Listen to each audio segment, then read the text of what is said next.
ચાણસ્માના લણમાં જવાહર નવોદય વિદ્યાલયમાં વાલીઓનું વિરોધ. બિલ્ડિંગ નવું બનાવો, 48 કરોડ મંજૂર કર્યા છે, ટૂંકમાં કામ ચાલુ થશે. પ્રિન્સિપાલ. ચાણસ્મા તાલુકાના લણવા ગામે આવેલ જવાહર નવોદય વિદ્યાલયમાં અભ્યાસ કરતા વિદ્યાર્થીઓના વાલીઓ દ્વારા શાળાના જર્જરિત હાલતમાં ઉભેલા બિલ્ડિંગને લઈ નવું બાંધકામ કરવાની માંગ સાથે વિરોધ દર્શાવ્યો હતો, જ્યાં મોટી સંખ્યામાં વાલીઓ હાજર રહ્યા હતા. પોતાના બાળકને લઈને ભવિષ્યમાં જર્જરિત બિલ્ડિંગમાં કોઈ અનિચ્છનીય ઘટના ન બને તે માટે માંગ કરી હતી. ચાણસ્મા તાલુકાના લણવા ગામે આવેલ જવાહર નવોદય વિદ્યાલયનું બિલ્ડિંગ ઘણા વર્ષો અગાઉ બનાવેલું હોવાથી બિલ્ડિંગમાં ધાવાના ઉપર અને નીચેના ભાગે તિરાડો પડી ગઈ છે તથા બિલ્ડિંગ જર્જરિત બની રહ્યું હોવાથી સિમેન્ટ અને કપચીના પોપડા પણ નીચે પડી રહ્યા હોવાનું વાલીઓએ જણાવ્યું હતું. વિદ્યાર્થીઓને માથે જોખમ હોવાનું જણાવીને રવિવારે વાલીઓ જવાહર નવોદય વિદ્યાલય લણવા ગામે આવી પહોંચ્યા હતા. પોતાનો વિરોધ દર્શાવ્યો હતો. વાલીઓએ જણાવ્યું હતું કે અમારા બાળકો હાલમાં જવાહર નવોદય વિદ્યાલયમાં ભાઈના ઓથાર હેઠળ અભ્યાસ કરી રહ્યા છે. ગમે તે સમય ઉપરથી થાય તો તેની ચિંતા પણ અમને સતત સતાવી રહી છે, જેથી નવું બિલ્ડિંગનું બાંધકામ કરવામાં આવે તેવી માંગ કરી હતી. તો સામે જવાહર નવોદય વિદ્યાલયના પ્રિન્સિપાલ મીણાએ જણાવ્યું હતું કે ઘણા વર્ષો અગાઉ શાળાનું બાંધકામ કરવામાં આવ્યું હતું. શાળાનું બિલ્ડિંગ થતાં ઉચ્ચ લેવલે રજૂઆત કરવા ઉચ્ચ વિભાગ દ્વારા શાળાના નવા બાંધકામ માટે ₹48 કરોડ ફાળવવામાં આવ્યા છે ને તેનું કામ પણ ટૂંક સમયમાં ચાલુ થશે. કમલેશ પટેલ, પાટણ એક્સપ્રેસ, પાટણ. अभी जो ये स्कूल है, ये स्कूल कौन सी है, आपका नाम क्या है, आपकी पोस्ट क्या है और अभी जो स्कूल की कंस्ट्रक्शन है वो कैसी है?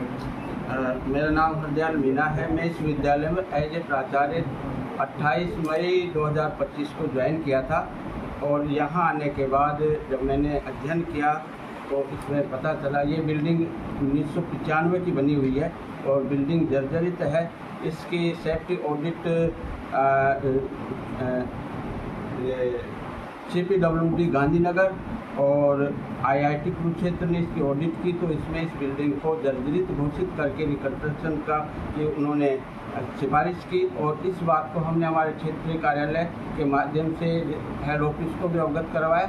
तो हेड ऑफिस ने इस बात को मानते हुए उन्होंने इस बिल्डिंग के रिकंस्ट्रक्शन के लिए NBCC को इसका टेंडर दे दिया है। इसके लिए 48 करोड़ रुपए सैंक्शन हो गए और जल्दी ही उसका काम शुरू हो जाएगा।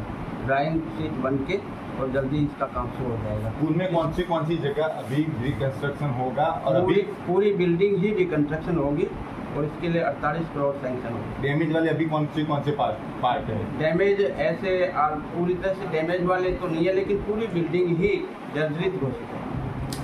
धन्यवाद। મારું નામ છે શૈલેષભાઈ મોહનભાઈ ટોડિયા, વતન ચાણસ્મા. મારી બેબી અહીંયા 12મા ધોરણમાં અભ્યાસ કરે છે.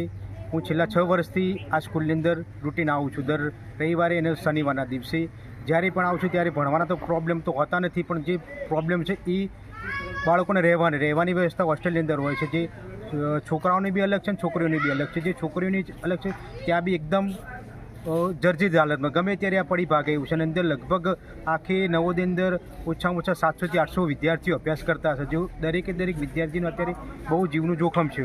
બહુ વર્ષો જૂની આ હોસ્ટેલ છે. હોસ્ટેલ અને સ્કૂલમાં પણ બાળકો ભણવા જતા હોય છે. અત્યારે તમે ચારે બાજુ જોજો નકર સ્કૂલના થાગડ જ કરેલા છે કોઈ પણ જગ્યાએ. એટલે તમારી એવી ઈચ્છા છે કે દરેક વાલીની એવી ઈચ્છા છે કે દરેક બાળકોને સારામાં સારું સેફટી ભણવાની મળે અને રહેવાની બી સેફટામાં સારી રીતે મળે અને સરકાર એની માટે પ્રયત્નો કરે છે. પણ આપણા સ્કૂલના સંચાલકો બી જો કદાચ આગળ પગલાં ભરે તો સારામાં સારી બાળકોને સ્કૂલ અને હોસ્ટેલ મળી શકે છે. જવાહર નવોદય વિદ્યાલય લણવા પાટણમાં અમારી શાળા અને અમારા હોસ્ટેલમાં આખી બિલ્ડિંગ જર્જરિત છે, જેમાં અમને આ રાતે ઊંઘીએ ત્યારે આ બધું પડવાની બીક રહે છે. એટલા માટે સરકારને અમારા તરફથી વિનંતી કે અમને આ બિલ્ડિંગ ફરીથી બનાવી આપવામાં આવે અને અમારા જીવનો અહીંયા જોખમ રહે છે. નમસ્કાર, હું એક પેરેન્ટ્સ તરીકે આવેલ છું. અહીંયાની બિલ્ડિંગ ખૂબ જર્જરિત હાલતમાં છે. બાળકોને જીવનું જોખમ છે. એના માટે અમે રજૂઆત માટે કલેક્ટરશ્રીને આવેદન આપેલું છે અને પ્રિન્સિપાલશ્રીને પણ લેખિતમાં આપેલ છે. તો સરકાર દ્વારા સત્વરે નિર્ણય લેવામાં આવે તેવી આપણી નમ્ર રજૂઆત છે.